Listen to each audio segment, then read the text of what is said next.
I was walking home from the library, headphones in, completely oblivious to my surroundings. A mistake I'd realized too late. One moment I was on a quiet Brooklyn street at 9 p.m. The next, a black van screeched to a halt beside me, the side door flew open, and strong hands grabbed me. I tried to scream, but a hand clamped over my mouth. I fought, kicking, thrashing, trying to use every self-defense move I'd learned in the single class I'd taken 3 years ago. It was useless. There were 3 of them, all significantly larger than my 5'4" frame, all clearly experienced in subduing people. They hauled me into the van, tied my wrists, and threw a hood over my head. The whole thing took maybe 30 seconds. Efficient, practiced, terrifying. Got her. One of them said in a gravelly voice. Let's move. The van peeled away from the curb, and I felt the world tilt as we took corners too fast. My heart was pounding so hard I thought it might explode. This was it. I was being kidnapped. Probably going to be killed. Or worse. Please. I managed to say through the hood, my voice shaking. Please, I don't have any money. My family doesn't have money. Whatever you want. I can't. Shut up. One of them said. Not aggressively, almost bored. Like kidnapping women was so routine it wasn't worth getting emotional about. The drive lasted maybe 20 minutes, though it felt like hours. When the van finally stopped and they pulled me out, I could hear city sounds, traffic, distant voices. The kind of ambient noise that meant we were still in New York. That was something, at least. Not that it helped. They marched me into a building. I counted 17 steps up, then a door opening, then the smell of expensive cologne and cigar smoke. Rich people smells. That was either very good or very bad. When they finally removed the hood, I found myself in what looked like an expensive office. Dark wood paneling, leather furniture, floor-to-ceiling windows showing a view of the Manhattan skyline, and sitting behind an enormous desk was a man who looked like he'd stepped out of a Mafia movie. He was probably in his mid-30s, with dark hair, sharp features, and eyes that assessed me with cold calculation. He wore an expensive suit, had the kind of build that suggested he could hurt you very badly if he wanted to, and carried himself with the confidence of someone used to being obeyed. Remove the restraints, he said to his men. His voice was deep, slightly accented. Italian, I thought.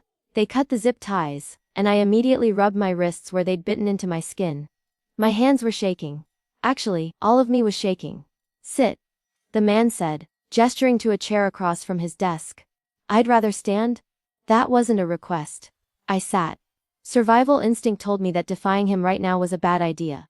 He studied me for a long moment, his expression shifting from cold assessment to something like confusion. Then annoyance. Then he said something in rapid Italian to his men. One of them responded, and suddenly all of them were looking at me with matching expressions of, "We screwed up." "What's your name?"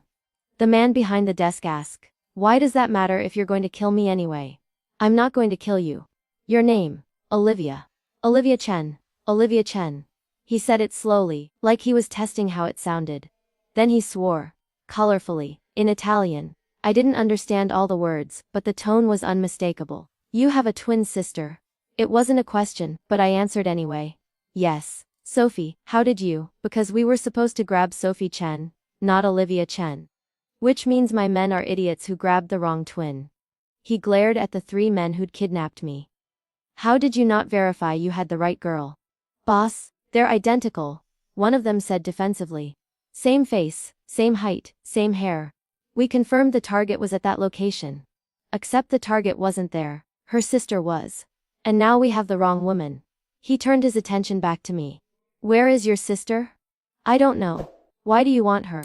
What did Sophie do?" "That's not your concern. Where is she?" I said I don't know. We don't exactly keep tabs on each other's schedules. We're adults with separate lives. "When did you last see her?" 3 days ago. We had coffee. She seemed fine. Normal. Whatever you think she did, you're probably wrong. Sophie's an accountant. She's boring and rule-following and definitely not the kind of person who'd be involved in anything that would make I gestured vaguely at him and his men. "Whatever you people are. Want to kidnap her." "Whatever we are," he repeated, something like amusement flickering across his face. "That's diplomatic. I'm Dante Caruso. And your sister has something that belongs to me. I want it back." "What does she have?" "Information. Files. Evidence of transactions she shouldn't have been able to access. She stole it, and now she's trying to use it as leverage. I don't take kindly to blackmail. Sophie wouldn't do that. She's not. She doesn't steal things or blackmail people. You have the wrong person. Not just the wrong twin, but the wrong family entirely. I don't have the wrong person. I have documentation proving your sister accessed secured files from her employer's system and downloaded confidential information. Her employer being a shell company my organization uses for certain financial operations. She knew exactly what she was doing. My stomach dropped. Sophie worked for Prometheus Financial, a firm that handled accounts for various clients. She'd complained recently about some irregularities she'd noticed. Accounts that didn't make sense. Transactions that seemed suspicious. But I'd assumed she was just being paranoid, seeing conspiracies where there were only mistakes. If she took something, it was probably because she thought it was illegal. Sophie's annoyingly ethical. She'd report financial crimes, not commit them. Then she's naive and stupid. In my world, discovering illegal activity and reporting it gets you killed. Taking the information and trying to trade it for money, that's just slower suicide with extra steps. Is that what she did? Tried to blackmail you? Through intermediaries. Smart enough not to contact me directly. Stupid enough to think I wouldn't figure out who she was. He leaned back in his chair. Now I have you instead of her. Which presents an interesting problem. I can't just let you go. You've seen my face, know my name, know you were kidnapped. But killing you seems excessive when you're not actually the person who wronged me. How considerate of you to hesitate before murdering an innocent person. Sarcasm. Interesting defense mechanism. He pulled out his phone, typed something. Here's what's going to happen. You're going to call your sister. Tell her you've been taken. Tell her if she wants to see you alive again, she'll return what she stole and present herself here within 24 hours. Simple exchange. You for her and the information. And if she doesn't, then we'll revisit the question of whether killing you is excessive or just pragmatic. He slid his phone across the desk. Call her. Now. My hands were still shaking as I picked up the phone. Sophie's number was in my contacts. We'd been close growing up, even if we'd drifted somewhat as adults. She answered on the third ring. Liv. Whose phone is this? Why are you calling from a strange number? Sophie, I need you to listen carefully and not freak out. I've been kidnapped by people who say you stole something from them. They want it back, and they want you to come. No. Sophie's voice was sharp, panicked. Liv, don't tell them anything. Don't. Are you hurt? Did they hurt you? I'm fine so far. But Sophie, they're serious. They want you and whatever you took within 24 hours or... I'm not giving them anything. Liv, you need to escape. Find a way out. I can't. I won't trade with them. What I have is too important. It's evidence of human trafficking, money laundering, dozens of crimes. I can't let them bury it just to save. Danny took the phone from my hand, ending the call. His expression was dark, dangerous. Your sister just condemned you to death. I hope you appreciate her principles. She's trying to expose criminals. That's not condemning me. That's choosing to do the right thing even when it's hard. The right thing. He laughed. But there was no humor in it. Your sister is naive if she thinks exposing my organization will accomplish anything beyond getting both of you killed. I have lawyers, judges, politicians in my pocket. Her evidence will disappear. She'll disappear. And now you'll disappear too. All of it meaningless. Then why do you care if she has it? If you're so powerful and untouchable, why does it matter? Because I don't leave loose ends. Because even small leaks can become floods if not contained. And because I will not be blackmailed by some self-righteous accountant who thinks she's a hero. He stood, moved around the desk. I shrank back in my chair instinctively, and he noticed. Relax. I told you, I'm not going to kill you, yet, but your sister has put me in a difficult position. I can't let you go. Can't use you for leverage if she won't trade. That leaves limited options. What options? I could hold you indefinitely. Keep you locked up until your sister comes to her senses. Or I decide you're not worth the trouble. But that's resource intensive and boring. Sorry to inconvenience you with my kidnapping. Or, he continued as if I hadn't spoken. I could make you useful. Put you to work earning your continued existence. I have various operations that could use additional staff. Most of them unpleasant, but you'd be alive. You want me to work for you? The man who kidnapped me. I want you to be worth more alive than dead. Right now, the math isn't in your favor. Make yourself useful, and maybe I'll decide keeping you around is worthwhile. And if I refuse? If I tell you to go to hell and demand you let me go? He smiled, and it was not a nice smile. Then I'll remind you that you're not in a position to demand anything. You're the wrong girl, Olivia Chen. Wrong place, wrong time, wrong face. But you're here now, and you're mine to do with as I please. The question is whether I please to keep you alive. Your attitude is going to determine the answer. I wanted to spit in his face. Wanted to tell him exactly what I thought of him and his threats. But survival instinct won over pride. This man was dangerous, clearly had no problem with violence, and I was completely at his mercy. What kind of work? I asked, hating how small my voice sounded. That depends. What skills do you have, besides being an identical twin to a woman stupid enough to blackmail me? I'm a social worker. I work with underprivileged kids, help families navigate city services, advocate for people who don't have advocates. None of which is probably useful to a crime boss. You'd be surprised. Social work requires understanding people, reading situations, gaining trust. Those are valuable skills in any business. He studied me thoughtfully. Actually, you might be more useful than I initially thought. I have operations that could benefit from someone with your background. Legitimate operations, even. I'm not helping you with anything illegal. I didn't ask if you would. I told you that you will, or I'll find another use for you. One you'll like significantly less. He returned to his seat. Here's your situation, Olivia. You're not going home. Not tonight, not tomorrow, not until I decide you can. Your sister made choices that put you in danger, and now you're paying the price for her heroism. The question is whether you want to pay that price comfortably or painfully. I'm offering comfortable. Don't be stupid enough to choose painful. This is insane. You can't just kidnap someone and force them to work for you. That's slavery. Human trafficking. The exact thing Sophie's evidence probably proves you're involved in. I prefer to think of it as involuntary employment. But call it what you want. It's your reality now. He gestured to one of his men. Marco, take her to the safe house. Get her settled, make sure she has what she needs. And Olivia? His eyes locked on mine. Don't try to escape. Don't try to contact your sister or the police. Just do what you're told and accept that this is your life now. It'll be easier for everyone. This safe house was actually a luxury apartment in a high-rise building in Manhattan. Expensive furniture, panoramic views. The kind of place I could never afford on a social worker's salary. It would have been impressive if it wasn't essentially a very nice prison.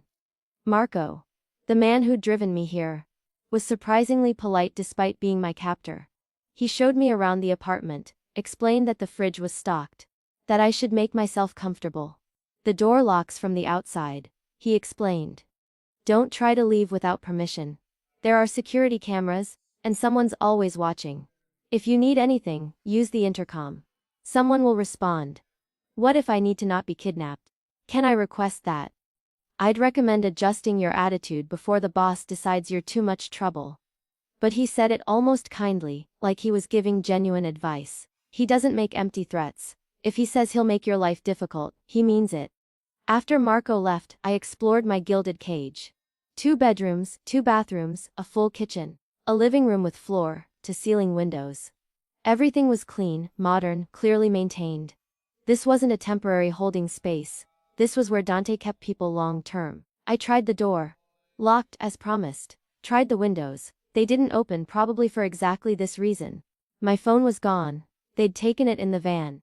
The apartment had a landline, but when I picked it up, there was no dial tone. Just dead silence. I was truly trapped.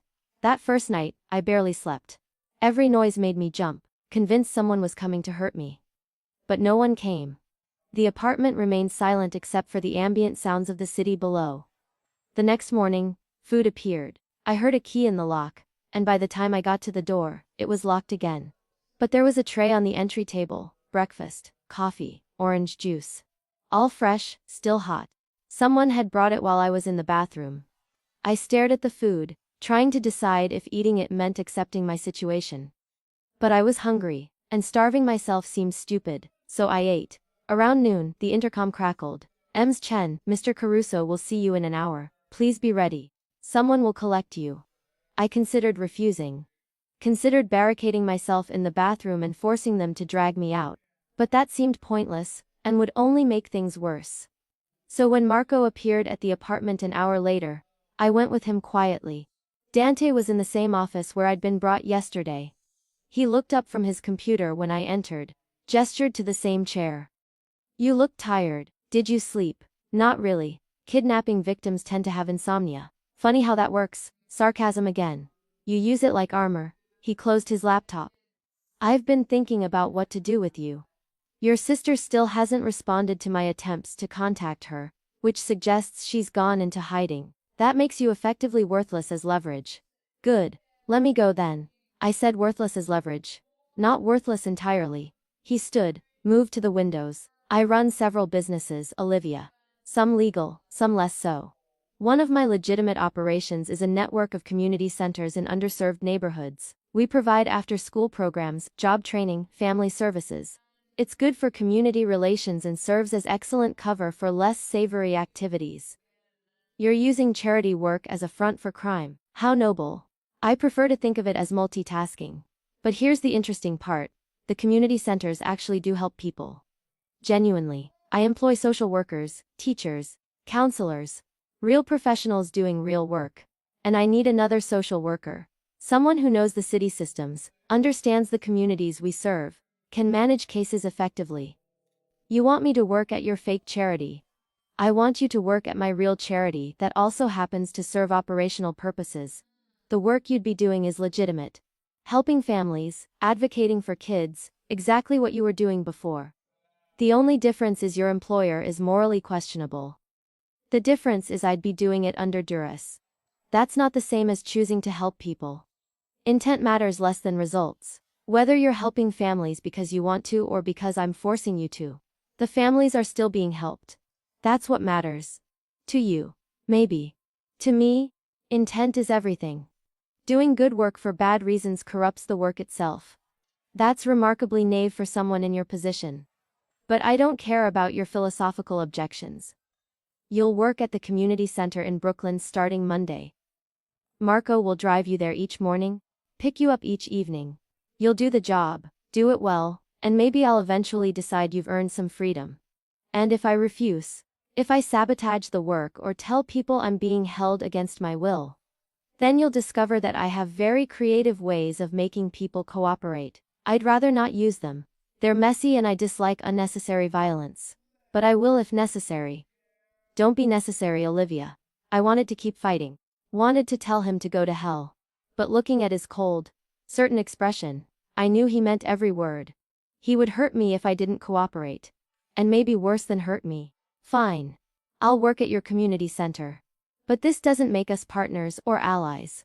I'm doing it under duress, which makes you a kidnapper and me a victim. Don't forget that. I won't. As long as you don't forget that fighting me is pointless and will only make your situation worse. He returned to his desk, pulled out a file. This is your new employment documentation. Fake identity, fake background, real job responsibilities. You're now Maya Torres, social worker, recently relocated from Chicago. Study the file, memorize the details. If anyone asks questions, this is your story. You want me to lie about who I am. I want you to protect yourself and my operation by maintaining a cover identity. If your real identity becomes known, it creates complications. Complications I'll hold you responsible for. The file was thorough. Fake birth certificate, fake college transcripts, fake work history. Someone had clearly done this before, created identities for people who needed to disappear. What happened to the real Maya Torres? I asked, reading through the documents. There never was a real Maya Torres. It's a constructed identity. Though if it makes you feel better, tell yourself you're honoring her fictional memory by doing good work under her name. It doesn't make me feel better. Nothing about this makes me feel better. You'll adjust. Most people do. He checked his watch. Marco will take you back to the apartment. Spend the weekend preparing. Read the file, familiarize yourself with your cover story. Monday morning, you start your new life. This isn't a new life. This is my life being stolen and replaced with a lie. Semantics. From where I'm sitting, you're alive, employed, and living in luxury accommodations. Many people in my organization would consider that a good deal. Many people in your organization aren't there against their will. You'd be surprised. Circumstance forces people into all kinds of situations they didn't choose. You're not special, Olivia. You're just the latest person to discover that life doesn't always give you options. Back at the apartment, I spent the weekend alternating between rage and despair. I memorized the Maya Torres file because I didn't have a choice. I learned my fake birthday, my fake educational history, my fake previous jobs. I became someone else because the alternative was finding out what Dante meant by creative ways of making people cooperate. On Sunday evening, my sister finally called. The apartment's landline rang. The deadline suddenly alive, and when I answered, Sophie's voice came through, strained and desperate. Liv? Oh God, are you okay? Have they hurt you? I'm fine. Trapped but fine. Sophie, what the hell did you do? Why didn't you just give them the information back? Because it's evidence of horrible crimes, Liv. Human trafficking, drug smuggling, money laundering. Dante Caruso's organization is responsible for so much suffering. I can't just let that go to save myself. You're not saving yourself. You're not even in danger. I am. They grabbed me instead of you, and now I'm the one paying for your heroic principles? I know. I'm so sorry. I'm trying to figure out how to get you out, but what? But you won't trade the information because your moral high ground is more important than my life. That's not fair. Liv. If I give up this evidence, how many more people suffer? How many more victims? I'm trying to do the right thing. The right thing would be saving your sister. The right thing would be not stealing from criminals in the first place. Sophie, I'm scared. I'm trapped in some apartment, forced to work for this man, and I don't know if I'll ever get free. And you're talking about principles and evidence like those matter more than me. She was crying now. They do matter. But so do you. Liv, I'm working on a plan. Just cooperate with them for now. Don't make waves. I'm gonna fix this. How? How are you going to fix this when you won't even trade to get me back? I'm talking to the FBI. Giving them the evidence. Working on a way to take Caruso down while getting you out safely. It's going to take time, but time I might not have. Sophie, these people are dangerous. You're playing games with my life. I'm trying to save it. And save all the other lives at stake. Please, Liv. Trust me, I'll fix this. The line went dead. I stood holding the phone, shaking with anger and fear and the horrible realization that my sister had chosen her principles over my safety. She was probably right. Morally, ethically, her choice made sense. But I was the one suffering for it, and I couldn't forgive her for that. Monday morning came too soon. Marco picked me up at 7 a.m., drove me to a community center in East Brooklyn. The building was nice, recently renovated, brightly painted, clearly well-funded. Inside, I met the director. A woman named Patricia who seemed genuinely committed to the community. Maya! Welcome. We're so glad to have you. We desperately need another case manager. Our caseload has been overwhelming. She showed me to a small office. You'll primarily work with families dealing with housing issues, food insecurity, navigating city services. We also coordinate with the after-school program when kids need additional support. Sound manageable? It sounds like my old job, just with a different name. Perfect. Let me introduce you to the team. The other staff members seem nice, dedicated, passionate about the work, oblivious to the fact that their funding came from criminal enterprises. Or maybe they knew and didn't care. When you're helping struggling families, you don't always examine where the money comes from too closely. My first client was a single mother with 3 kids facing eviction. Her rent had increased beyond what she could afford on her minimum wage job, and she'd fallen 2 months behind. The landlord was filing for eviction, and she was terrified of ending up in a shelter. I don't know what to do, she said, tears streaming down her face. I'm working 2 jobs. I'm doing everything right. But it's not enough. It's never enough. I spent 2 hours with her, pulling up every resource I could find. Emergency rental assistance, legal aid for the eviction proceedings, job training programs that might help her qualify for better, paying work. It was exactly what I used to do. And despite my anger at being forced into this situation, I felt good helping her. Because she needed help, and I could provide it. At the end of the day, Patricia found me in my office. Maya, I heard about the work you did with Mrs. Rodriguez. She called me crying but happy tears. Said you gave her hope. That's exactly what we need here. Thank you. I was just doing the job. You were doing it well. We're lucky to have you. Except they didn't have me. They had Maya Torres, a fake person doing real work for criminal reasons. The cognitive dissonance was overwhelming. That evening, Marco drove me back to the apartment. Dante was waiting in the living room, which was alarming. I hadn't given him permission to be there. But then again, he owned the place. Permission wasn't relevant. How was your first day? He asked, as if this were a normal employment situation. I helped a woman avoid eviction. It felt good. I hate that it felt good. Why? You did meaningful work. The fact that you're being forced to do it doesn't make the work less meaningful. It makes me complicit in your operations. Every day I work there, I'm helping you maintain cover for whatever illegal activities you're running. That's not heroic. That's collaboration. Call it what you want. But Olivia, or should I call you Maya now? You're going to keep doing it. Because despite your moral objections, you're good at it. You help people. That's worth something, even in these circumstances. 3 months into my captivity, I refused to call it anything else, despite Dante's insistence that I was employed. I'd fallen into a routine. Wake up, get driven to the community center, help families navigate impossible systems, get driven back to the apartment. Repeat. The work was fulfilling despite everything. I'd helped dozens of families secure housing, access food programs, navigate immigration issues, connect kids with educational resources. Patricia kept praising my work, telling me I was the best case manager they'd had in years. It should have felt good. Instead, it felt like betrayal. Of myself, of my principles, of everything I believed about consent and freedom. You look tired, Marco observed one morning during the drive. Over 3 months, he'd become something like a friend, or at least, the closest thing I had to one in this situation.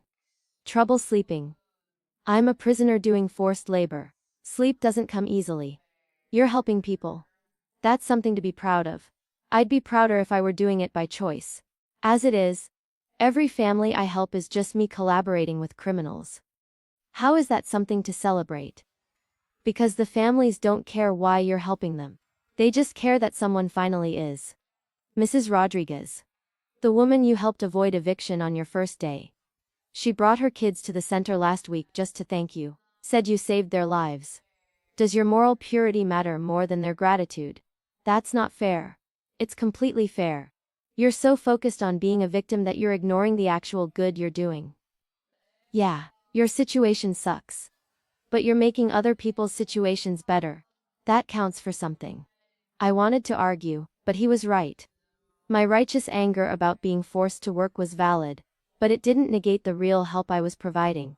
Complicated morality was exhausting. That evening, Dante showed up at the apartment again. He'd started doing that.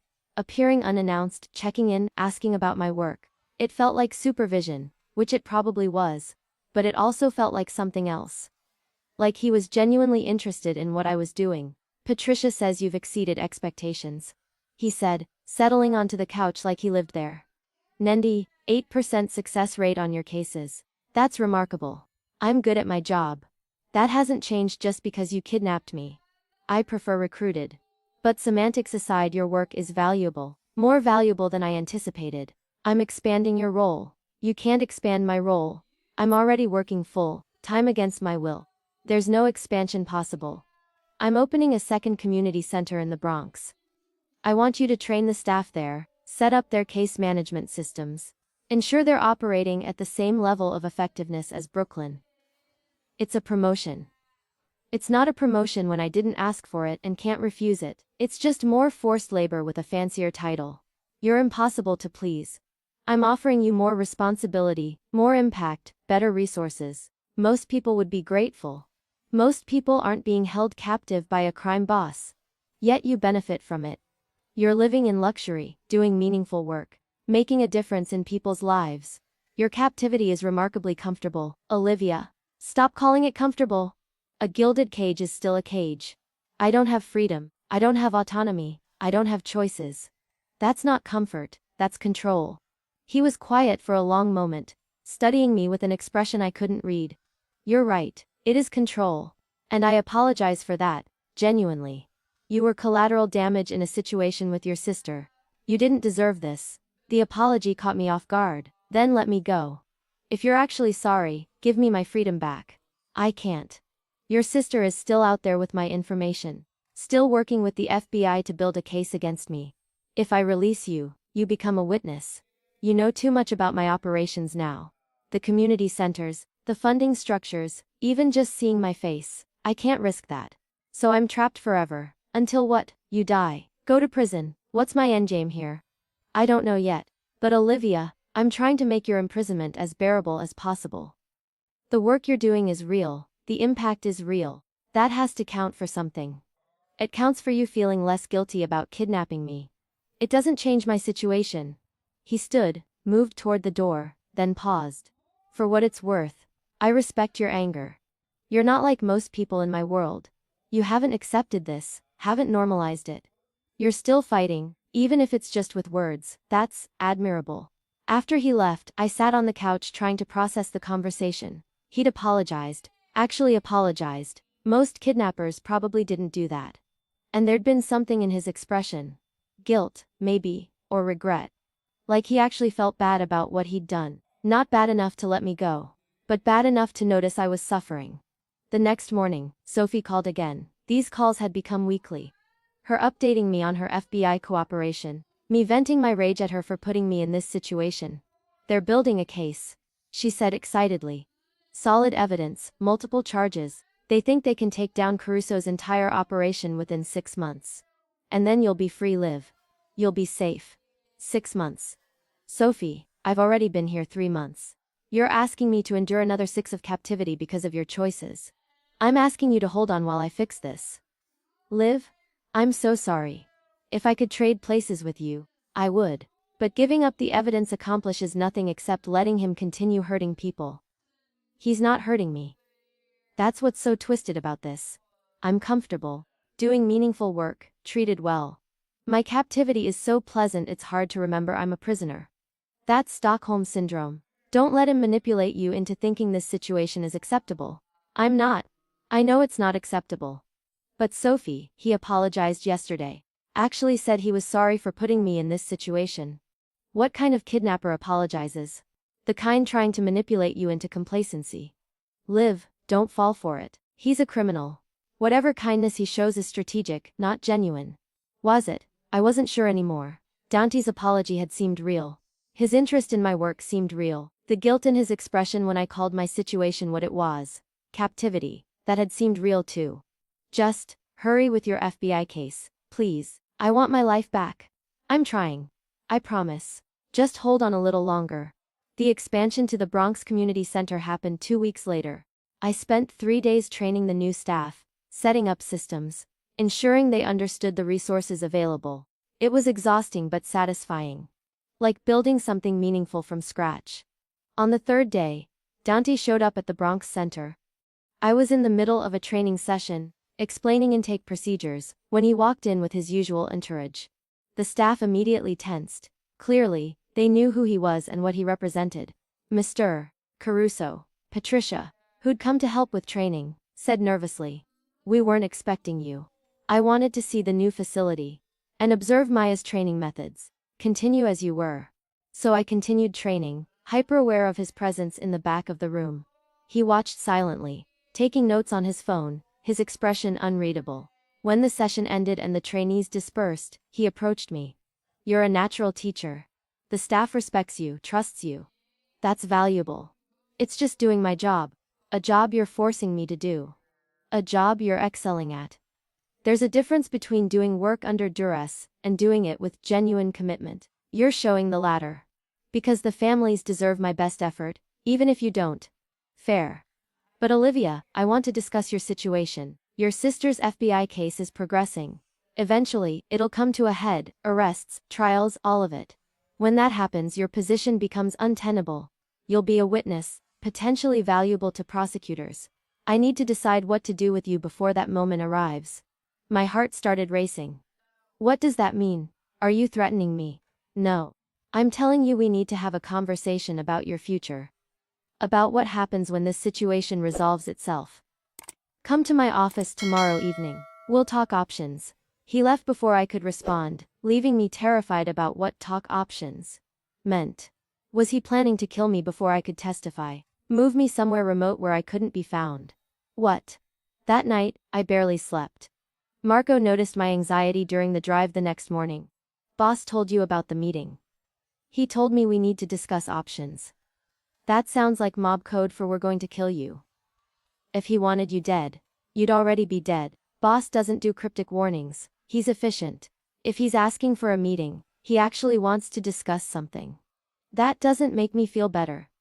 Look, I probably shouldn't tell you this, but boss feels guilty about your situation. Really guilty. He's been trying to figure out how to resolve it without either killing you or risking his operation. The meeting tomorrow is probably about that, about finding a solution that doesn't end with you dead.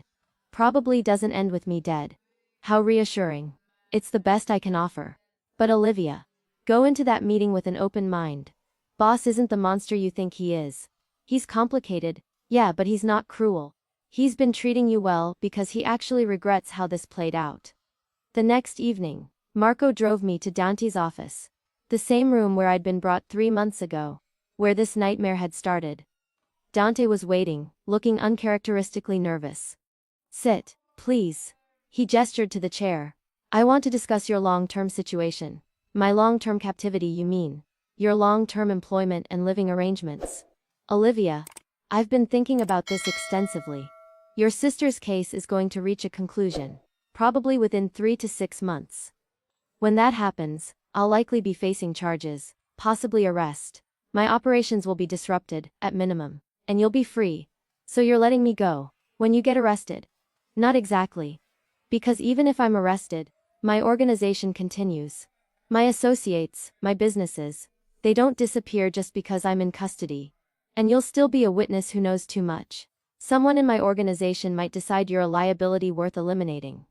My blood ran cold. So even if you don't kill me, someone else will. Possibly, unless I give them reasons not to. Which is what I'm proposing. He leaned forward. I want to offer you actual employment. Real salary, real benefits, real choice. You continue doing exactly what you're doing. Running the community centers, training staff, helping families. But you do it voluntarily, as a legitimate employee of my organization. In exchange, you get protection. No one touches you because you're valuable. Not captive. You're asking me to willingly work for criminals. I'm asking you to keep doing the work you're already doing, but with freedom and protection instead of captivity and threats. The work itself doesn't change, just your relationship to it. My relationship is currently kidnapped prisoner. Any change from that is an improvement, but it doesn't make it right. No. It doesn't. But Olivia, I'm trying to give you options in a situation with limited good choices. You can refuse this offer. But if you do, I have to consider you a liability, and liabilities get handled. So it's accept employment or die. That's not really a choice. It's more choice than you had before. And the employment is genuine. You'd have actual autonomy. Ability to quit if you wanted. Normal worker protections.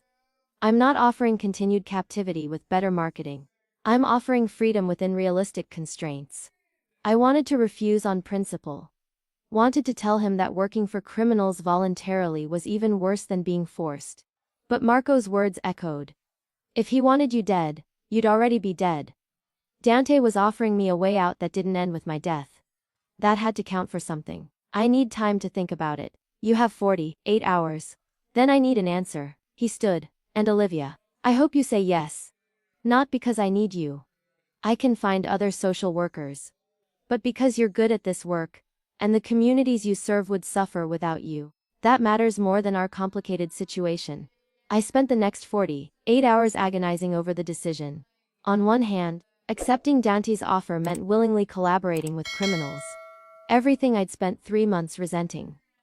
On the other hand, refusing likely meant death. Not exactly a fair choice. You're overthinking this, Marco said during one of our drives. I'd started confiding in him.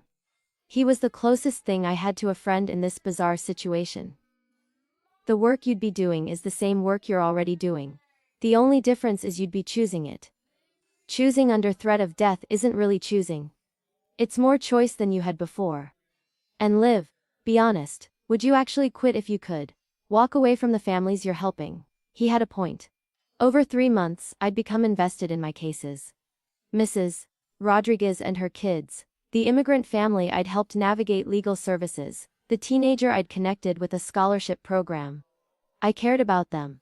Walking away would mean abandoning people who needed me. This is exactly what he's counting on. I said.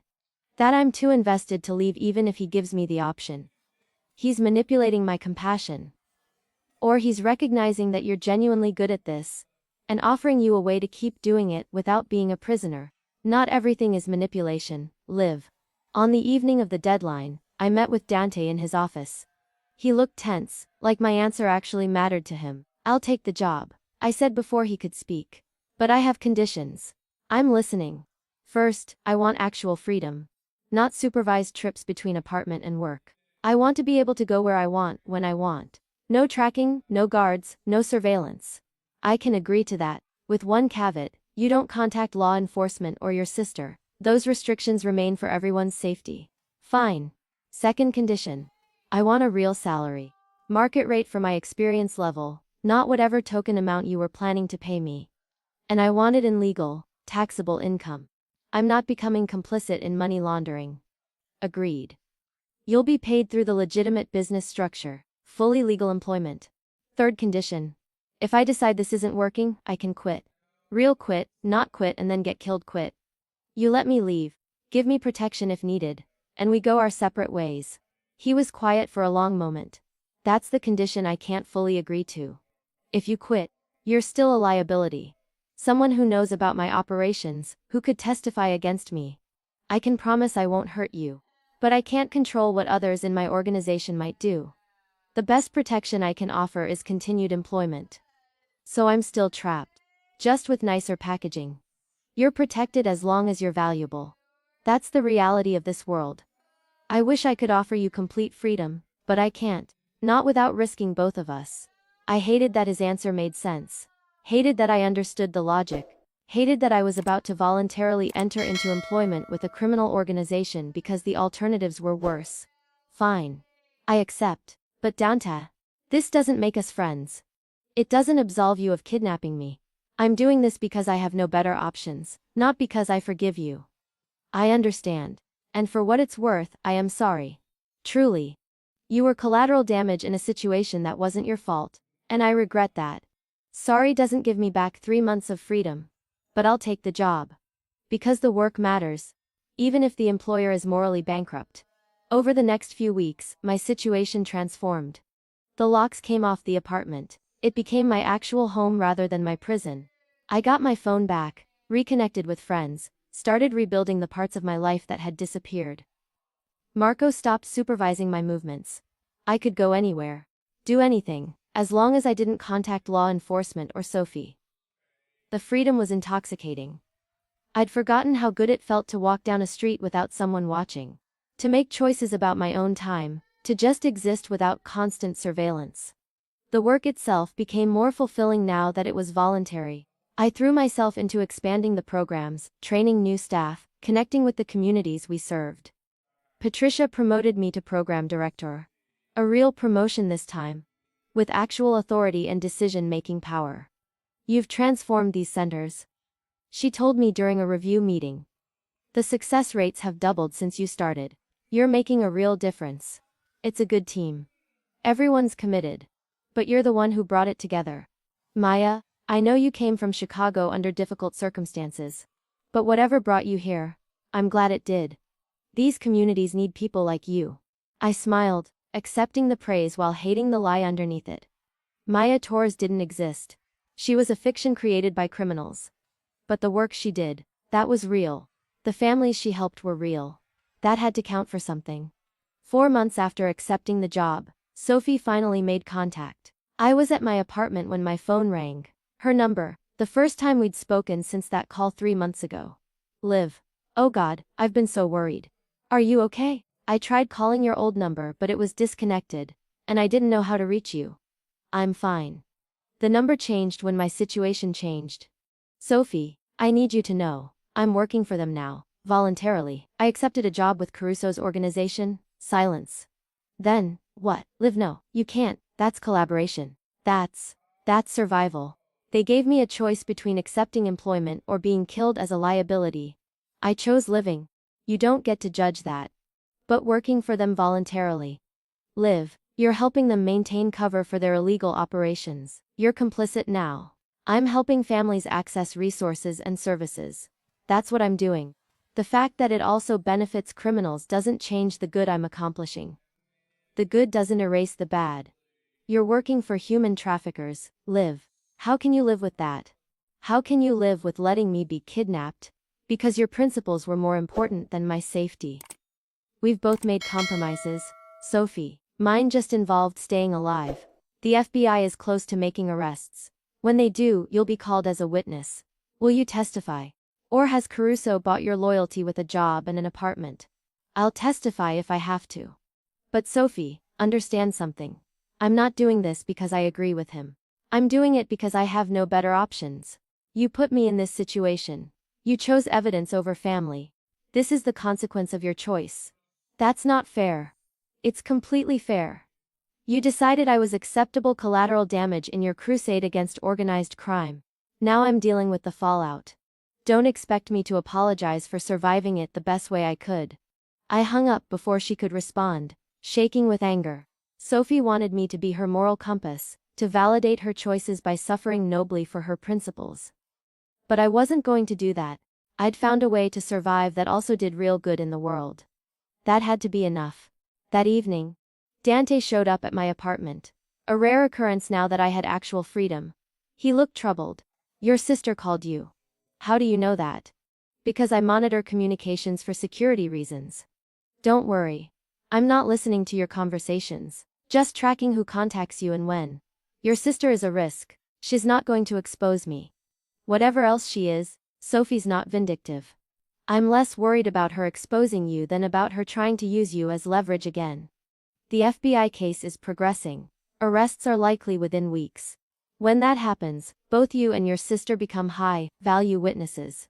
People in my organization might decide eliminating you is worth the risk. Fear spiked through me. I thought accepting the job meant protection. It does. From me, from people who answer to me. But not everyone in my organization follows my orders perfectly. And if I'm arrested, my influence diminishes. I'm telling you this so you can be careful. Aware of the risks. What am I supposed to do? Live in fear that someone might decide I'm a liability worth killing. You're supposed to let me protect you. Which brings me to why I'm here. He moved closer, his expression intense. When the arrests happen, you'll be vulnerable. I want you to stay close to me, or rather, to my protection detail. Let Marco and my people keep you safe until the situation stabilizes. Stay close to you. The man who kidnapped me. The man who's offering you the best chance of survival. Olivia, I know you don't trust me. I know you have every reason to hate me. But I'm good at keeping people alive. Let me do that for you. Why? Why do you care if I survive or not? I'm just a social worker you grabbed by mistake. Because you're not just anything.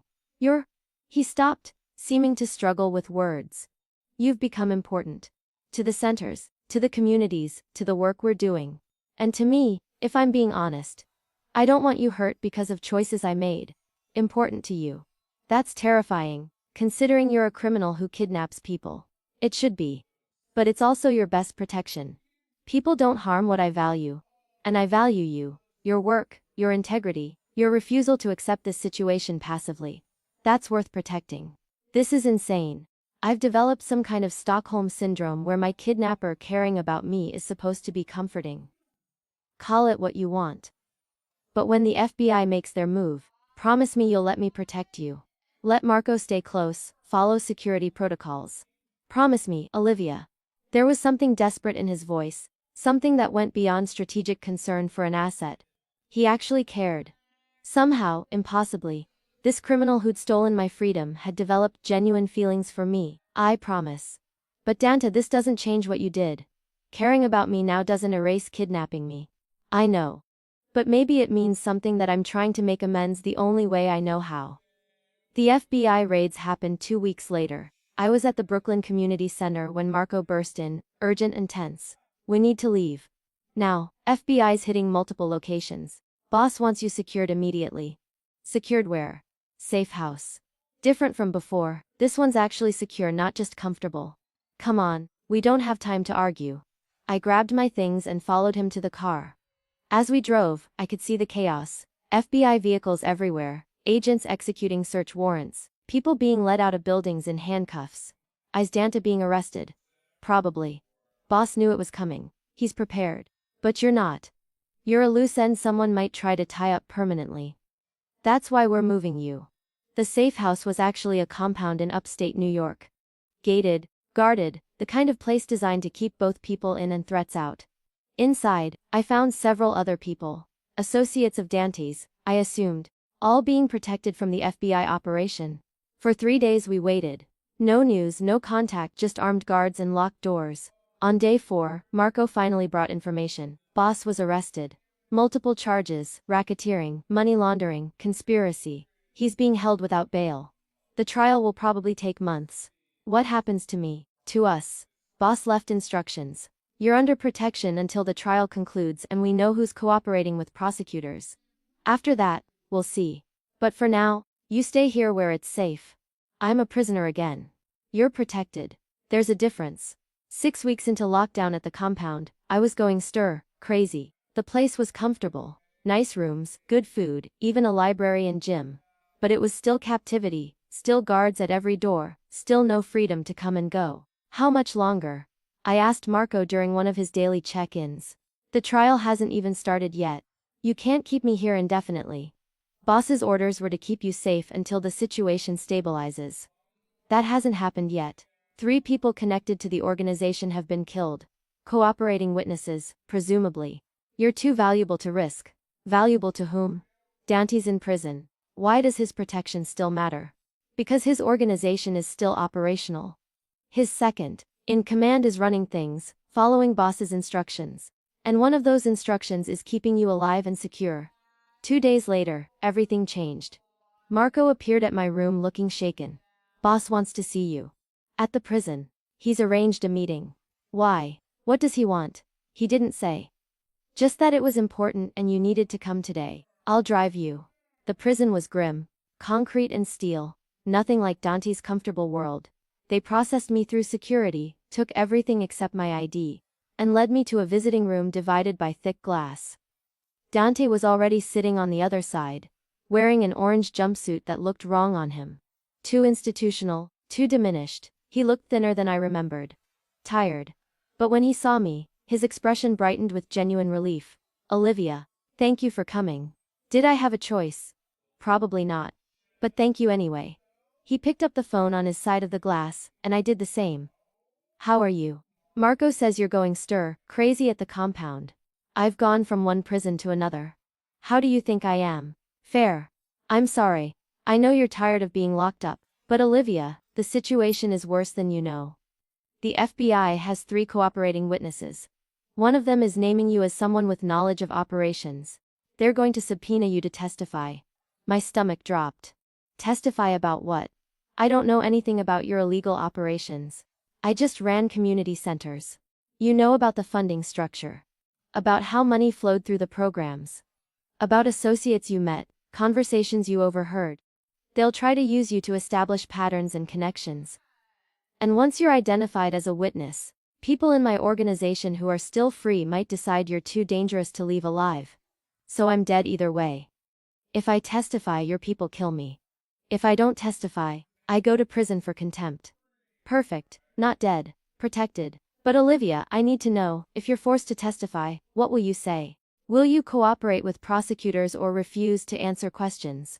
What do you want me to say? That I'll lie for you, perjure myself to protect a criminal organization. I want you to tell me the truth. So I know what's coming, what to prepare for. If you're going to cooperate, I need to adjust strategies. If you're going to refuse, I need to prepare for contempt charges against you. Just be honest with me. I looked at him through the glass. This man who'd kidnapped me, forced me to work for him, then somehow became someone I didn't entirely hate. Someone who'd shown me genuine regret, who'd tried to protect me, who'd valued the work I did. I don't know what I'll say. If they ask me direct questions about illegal activities, I'll probably answer honestly. I'm not going to perjure myself. But if they ask me to speculate or interpret things I didn't directly witness, I'll refuse to answer. I'm not going to help them convict you based on guesses and assumptions. That's more than fair. Thank you for being honest. He paused, seeming to struggle with something. Olivia, I need to tell you something. These past months, having you in my life, even under horrible circumstances, they've meant something. You challenged me, made me question things I never questioned before, made me want to be better than I was. That's not nothing. Dante, you kidnapped me, held me captive, forced me to work for you. Whatever feelings you've developed don't change that. I know. But they're still real, and when this trial is over, whether I'm convicted or somehow acquitted, I want you to know you'll be taken care of. Protected, compensated, given whatever you need to rebuild your life. That's not contingent on your testimony or your feelings about me. It's just what you deserve. Why? Why would you do that? Because I wronged you, and because... He pressed his hand against the glass. Because in another life, under different circumstances, I think we could have been something. Friends, at minimum. Maybe more. But I destroyed that possibility when I had you grabbed. This is me trying to make amends for that. I pressed my hand against the glass opposite his, separated by barrier and circumstances, and choices neither of us could undo. In another life, maybe. But in this one, you're a criminal who kidnapped me. That's what defines us, Dante. Not whatever feelings developed afterward. I know. But I needed to say it anyway. Needed you to know that you matter, to me. Beyond your usefulness, beyond protection strategies, you're important. Remember that, whatever happens next. The visit ended, and Marco drove me back to the compound in silence. I spent the next few days processing the conversation, trying to understand my own feelings. I should hate Dante. Should want him convicted and imprisoned forever. But instead, I felt complicated. Sad for what we might have been in different circumstances. Angry about what we actually were. The subpoena arrived a week later. I was ordered to appear before a grand jury to answer questions about Dante's operations. Marco immediately contacted the lawyer Dante had arranged for me, a sharp woman named Victoria who specialized in witness testimony. You're in a difficult position, Victoria explained during our prep meeting. You know enough to be valuable to prosecutors, but not enough to provide testimony that would definitively prove criminal enterprise. My advice is to answer questions honestly but narrowly. Don't volunteer information, don't speculate, don't interpret. Just answer exactly what's asked, nothing more. And if I do that, will it hurt Dante's case? Possibly. But not significantly. They have bigger witnesses, stronger evidence. Your testimony is corroborative, not primary. You're not the one who'll convict him. So I can be honest without destroying him. Essentially. Though understand. Being honest means admitting you worked for his organization. Knew it was funded through questionable means. That makes you look complicit. Are you prepared for that? I've been complicit for months. At least now I can be honest about it. The grand jury testimony happened 2 days later. I answered questions about the community centers, about the funding structure, about associates I'd met. I admitted I'd suspected criminal activity, but hadn't witnessed it directly. I refused to speculate about things I didn't know for certain. Afterwards, the prosecutor cornered me in the hallway. You were surprisingly unhelpful, Miss Chen, almost like you were protecting someone. I was protecting the truth. I told you what I knew firsthand. I'm not going to guess or assume just to help your case. You do realize Caruso kidnapped you. Held you against your will. You don't owe him anything. I know what he did, but I also know that lying under oath makes me a criminal too. I answered your questions honestly. That's all I'm required to do. Back at the compound, I found Marco waiting with news. Boss's trial date is set. 3 months from now. He wants you there, not to testify, just to be present. Says it would mean a lot to him. Why? So I can watch him get convicted. So he knows someone's there who sees him as more than just a criminal defendant. Someone who knows the complicated truth about who he is. 3 months felt like forever. But I used the time productively. Working remotely to keep the community centers running. Training staff via video calls, ensuring the programs continued even with their funding source in legal jeopardy. Patricia called frequently, keeping me updated on the center's status. We're managing, but it's hard without you here. When can you come back? After the trial. Once the situation stabilizes and I'm not a target anymore. Maya, can I ask you something? The man on trial, Mr. Caruso, you know him, don't you? More than just as an employer. It's complicated. He's done terrible things. But he's also done good things. Understanding both truths simultaneously is exhausting. That's called being human. Nobody's purely good or purely evil. We're all complicated. The trial began on a cold October morning. I sat in the gallery, watching Dante enter in a suit instead of prison jumpsuit. His legal team had fought for that dignity. He looked composed, professional, nothing like the diminished man I'd seen in prison. When his eyes found mine in the courtroom, something shifted in his expression. Relief, maybe. Gratitude. Like my presence actually mattered to him. The prosecution presented their case over 2 weeks. Financial records, witness testimony, intercepted communications. They painted Dante as a ruthless criminal who'd built an empire on suffering. They weren't wrong. But they also weren't complete. The defense countered with character witnesses, with evidence of legitimate business operations, with arguments about reasonable doubt. They painted Dante as a businessman operating in gray areas, not a crime boss. They were being generous with the truth. I watched it all, this battle over who Dante really was, and realized both sides were partially right. He was a criminal who'd done terrible things. He was also a man who'd built community centers that genuinely helped people. Both truths existed simultaneously. After 3 weeks of testimony, the jury deliberated for 4 days. When they returned, the verdict was mixed. Guilty on some charges, acquitted on others. Enough for conviction and prison time. But not the life sentence prosecutors had wanted. Dante was sentenced to 12 years, with possibility of parole after 8. As they led him away, he looked back at me one final time. Mouthed 2 words.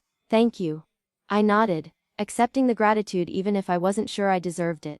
Outside the courthouse, Sophie was waiting. We hadn't spoken since that angry phone call months ago, hadn't resolved the hurt between us.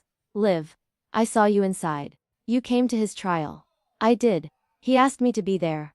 The man who kidnapped you asked, and you showed up. Liv, that's Stockholm Syndrome. That's me making complicated choices in a complicated situation. Sophie, I know you want me to hate him.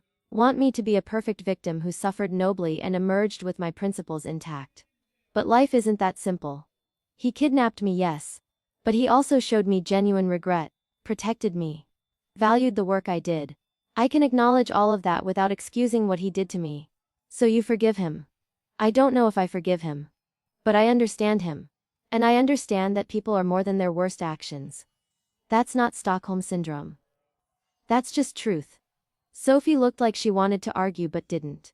The FBI is done with both of us now. The case is closed. You're free to go back to your normal life.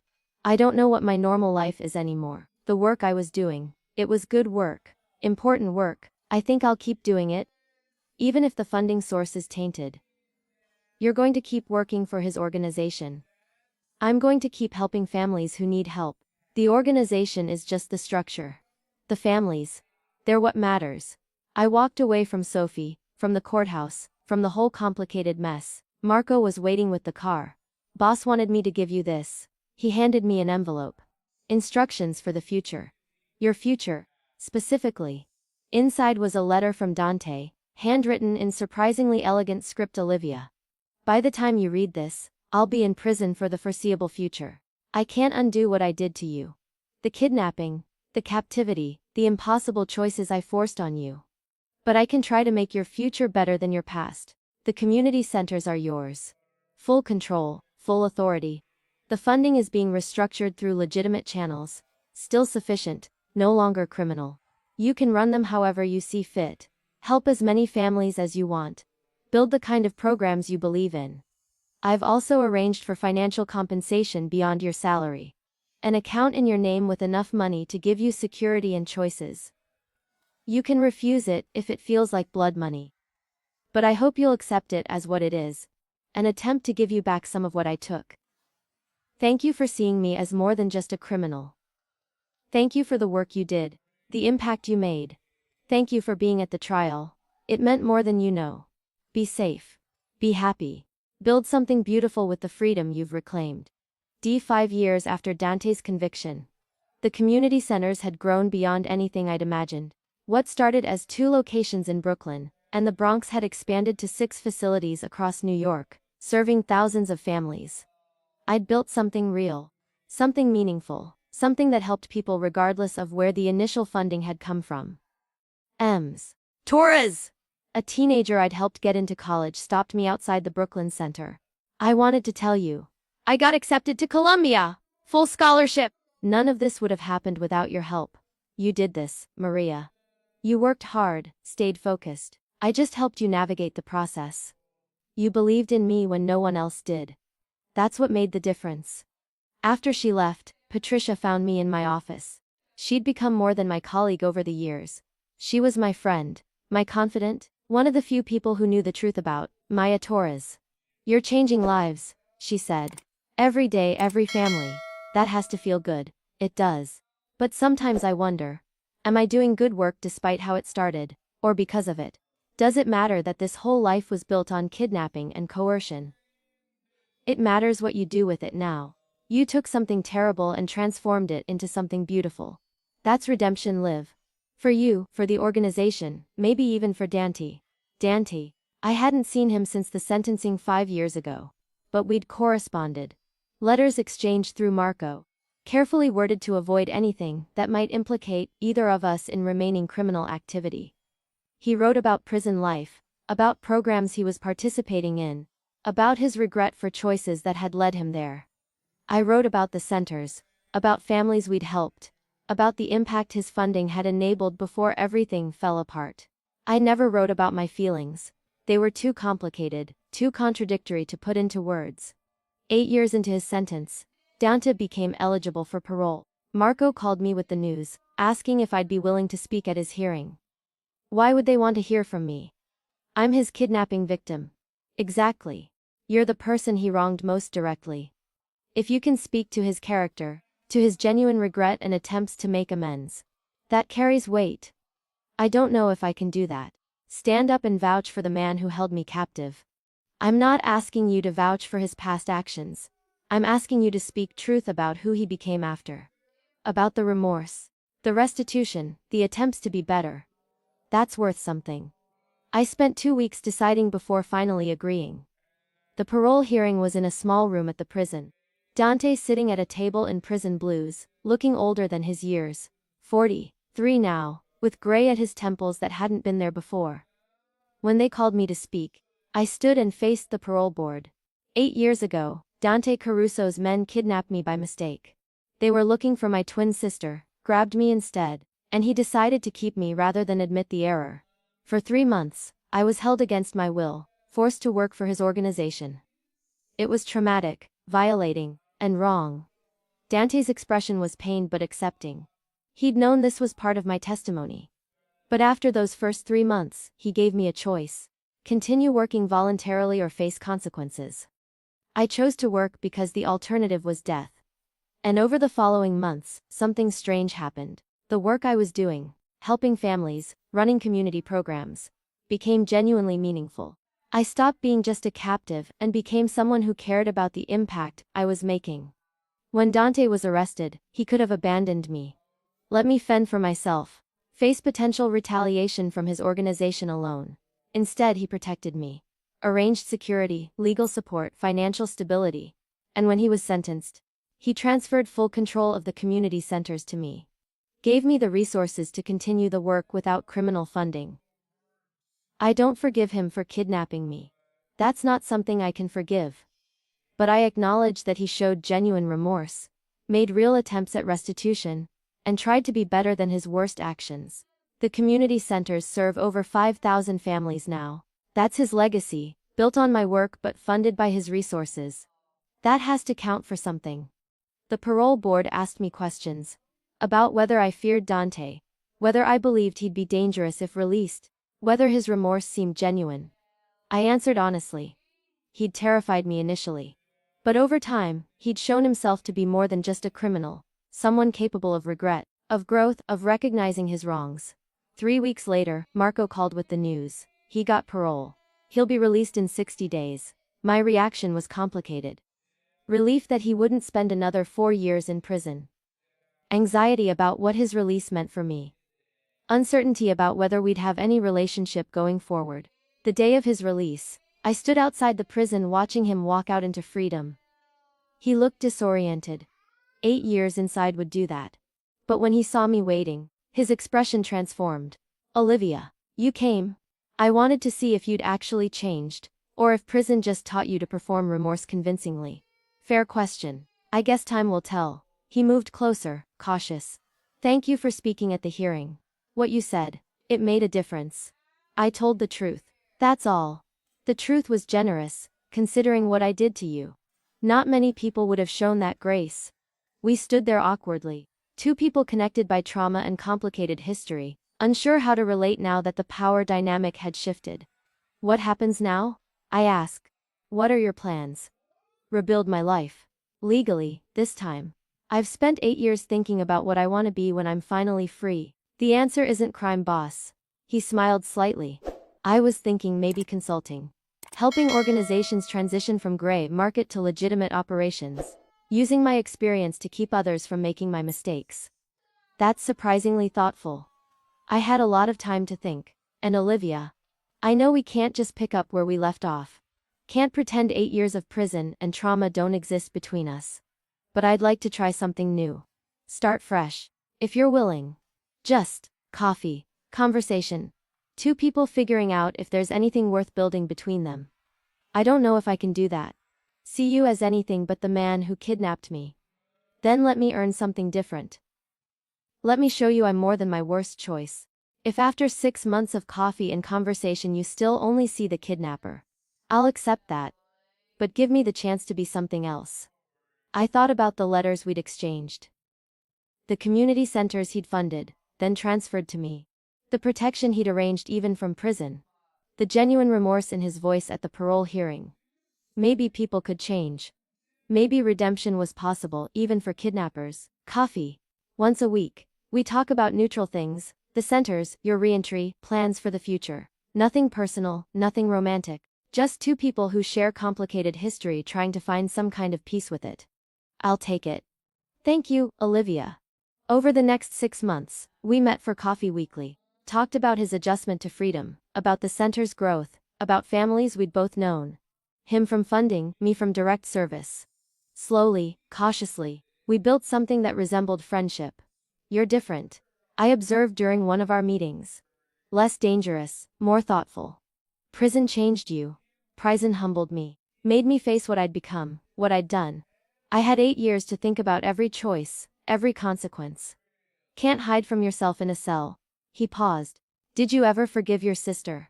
For choosing evidence over your safety. Eventually, I realized she was trying to do good in an impossible situation, same as I was. We made different choices, but both were trying to minimize harm. That understanding took years, but we got there. Think you'll ever reach that understanding with me?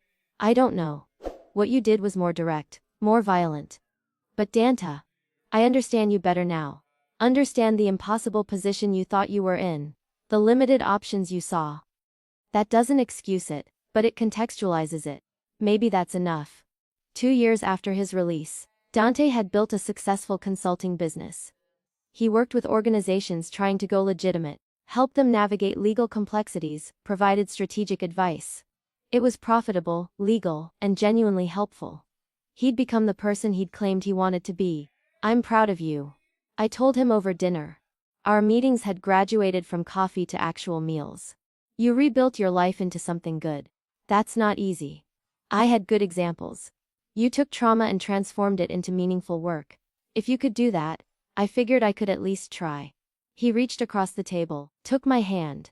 Olivia, I know we started this as just coffee, just conversation. But somewhere along the way, I've developed feelings. Real feelings. And I need to know. Is there any possibility you feel the same? I don't know. I care about you. But I also remember being terrified, being trapped, being forced. Can I separate who you are now from who you were then? I don't know. But maybe we could try. See if what we have now can outweigh what happened then. I'm not asking for immediate commitment. Just permission to try. You're asking me to date my former kidnapper. That's insane. It is. But we're already insane, meeting weekly. Sharing our lives, building something that looks like friendship but feels like more. Why not acknowledge what it is? Because acknowledging it makes it real. Makes me someone who fell for her captor. That's not who I want to be. Then who do you want to be? Because the woman I see is someone who transformed trauma into purpose, who helped thousands of families, who showed grace to someone who didn't deserve it. That's who you are, Olivia. The circumstances that brought us together don't define you. Your choices do. He was right. I'd spent 10 years letting my kidnapping define me, even while building something beautiful from it. Maybe it was time to define myself differently, not as victim, but as survivor. Not as captive, but as someone who chose compassion even when it was hard. Okay. We can try. But Dantes slowly, carefully, with full honesty about how complicated this is. I need to be able to walk away if it becomes too much. Deal, slow, careful, honest. That's all I'm asking. 5 years after his release, we were in a relationship that looked almost normal. Dinners, movies, quiet evenings at my apartment. Now genuinely mine. Not provided by his organization. We attended events at the community centers together, him as reform donor, me as director.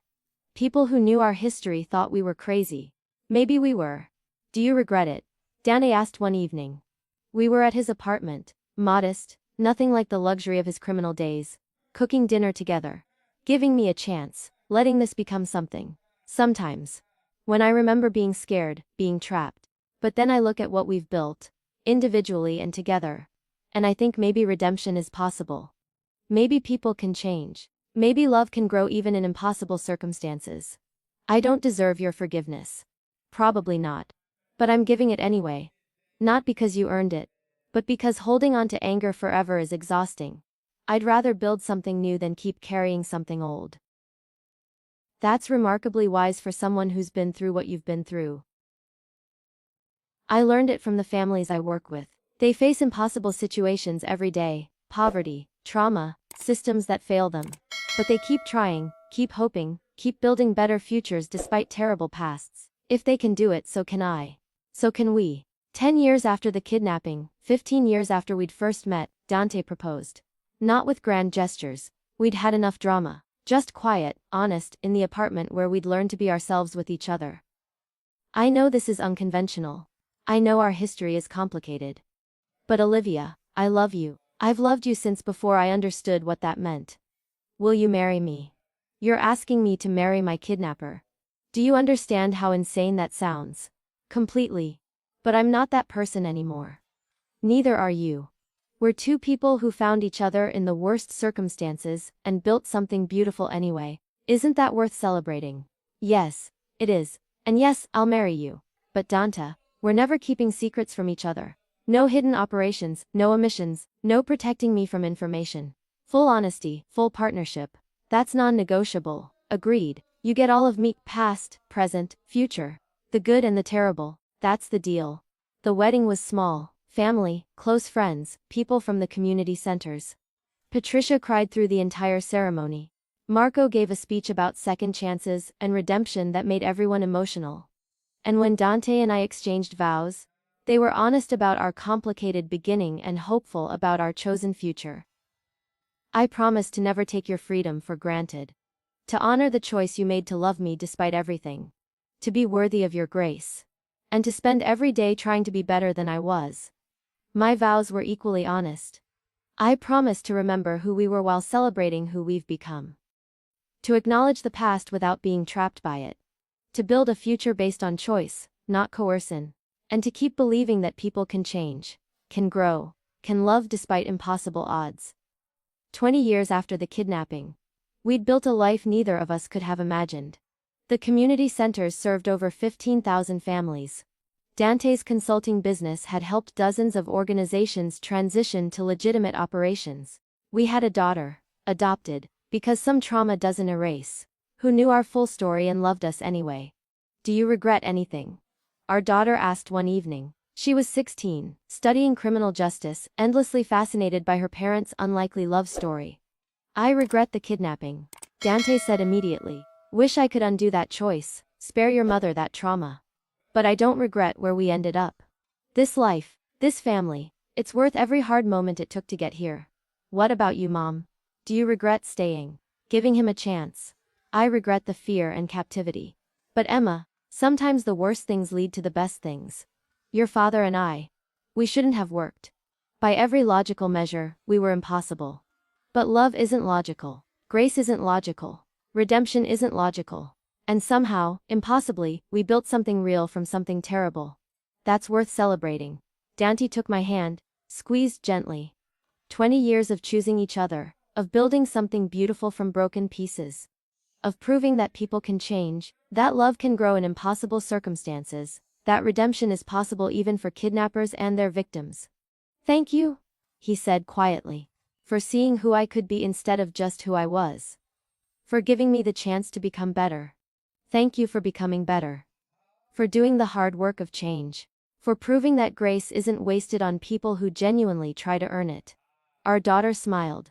You two are disgustingly romantic for people who started with kidnapping. We're disgustingly romantic because we started with kidnapping.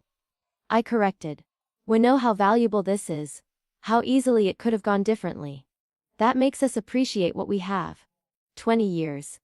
Two people who should never have worked. Who defied every logical expectation. But love rarely follows logic. Grace rarely makes sense. Redemption rarely comes easily. And sometimes, the worst beginnings lead to the most beautiful endings. We proved that. Every day, for 20 years. And we'd keep proving it for however many years we had left. Because that's what love is. Choosing each other, repeatedly, despite all the reasons not to. We'd chosen each other from impossible circumstances.